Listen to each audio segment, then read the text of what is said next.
కాళేశ్వరంలో అవినీతి చేసిన వారిని ఎవరిని వదలమన్నారు మంత్రులు, కాంగ్రెస్ నేతలు. కమిషన్ ఇచ్చిన రిపోర్ట్ ఆధారంగా చర్యలుంటాయన్నారు. ఇటు కేసీఆర్ ఓపెన్ కోర్టులో ఎందుకు వాంగ్మూలం ఇవ్వలేదని ప్రశ్నించారు నేతలు. లక్షల కోట్లతో ప్రాజెక్టు కడితే ప్రజలకు మిగిలింది అప్పేనన్నారు. కాళేశ్వరం అవినీతిపై కమిషన్ రిపోర్టు ఆధారంగా చర్యలు తీసుకుంటామన్నారు మంత్రి పొంగులేటి శ్రీనివాసరెడ్డి.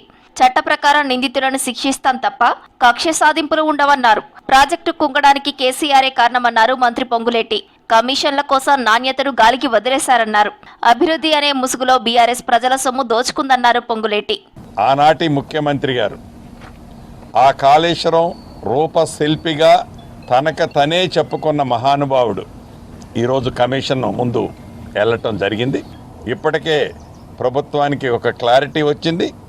ఈ కమిషన్ ఇచ్చే రిపోర్టు తర్వాత పేదోడు సొమ్మును కొల్లగొట్టే అది ఎంత పెద్దవాళ్ళనైనా ఈ ప్రభుత్వం చట్టము తన పని చేసుకుంటూ పోతుందనే విధంగా, చట్టము ఎవరికి చుట్టం కాదనే విధంగా వాళ్ళ మీద కూడా ఆ చర్యలు తీసుకోవటం జరుగుద్దని.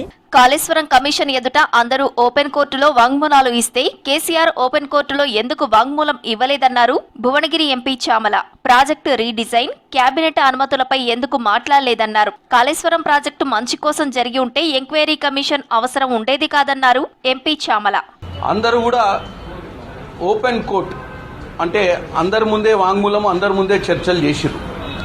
మరి కేసీఆర్ గారికి ఏ తప్పు చేయని కేసీఆర్ గారు 1-to-1 ఎందుకు అడిగిర్రో కమిషన్ ముందు 1-to-1 మాట్లాడుతా నేను అందరిని బయటికి పంపించాల్సిన అవసరం ఎందుకు వచ్చిందో మరి కేసీఆర్ గారే చెప్పాలి. కాళేశ్వరం డిజైనే అతిపెద్ద తప్పిదమన్నారు చేవెళ్ల ఎంపీ కొండా విశ్వేశ్వరరెడ్డి.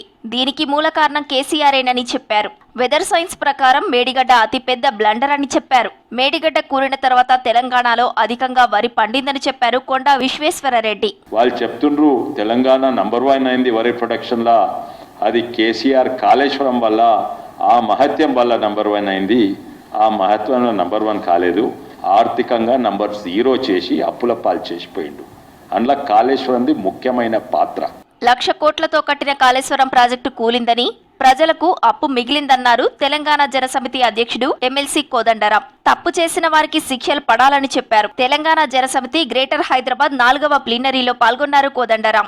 తప్పు చేస్తే పెద్దోడైతే వదిలిపెట్టారు, వేరే చెప్పారు, ఎవరినైనా వదిలిపెట్టారు.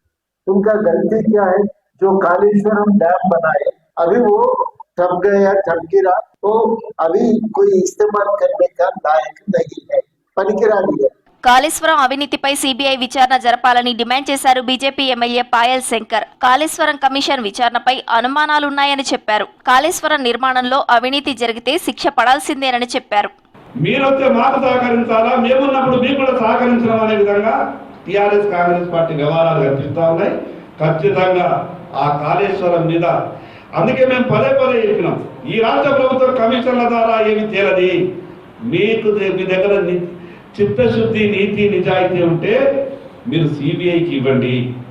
Kaleshwaram commission chairman PC Ghosh కు మంత్రి తుమ్మల లేఖ రాశారు. తనపై హరీష్, ఈటెల చేసిన వ్యాఖ్యలను లేఖలో ప్రస్తావించారు తుమ్మల. ఆనాటి మంత్రివర్గ ఉపసంఘం ఆమోదంతోనే కాళేశ్వరం ప్రాజెక్టు కట్టామన్న ఈటెల, హరీష్ మాటలు పచ్చి అబద్ధమన్నారు. మంత్రివర్గ ఉపసంఘం కాళేశ్వరం ప్రాజెక్టుకు సంబంధమే లేదన్నారు. తుమ్మిడిహట్టి దగ్గర ప్రాజెక్టు నిర్మాణం సాధ్యాసాధ్యాలపైనే ఆనాటి ఉపసంఘం వేశారు. దానిపైనే ఉపసంఘం సిఫార్సులు చేసిందన్నారు. కమిషన్ కు ఆనాటి ఉత్తర్వులతో పాటు ఉపసంఘ సిఫార్సులను లేఖతో పంపారు తుమ్మల.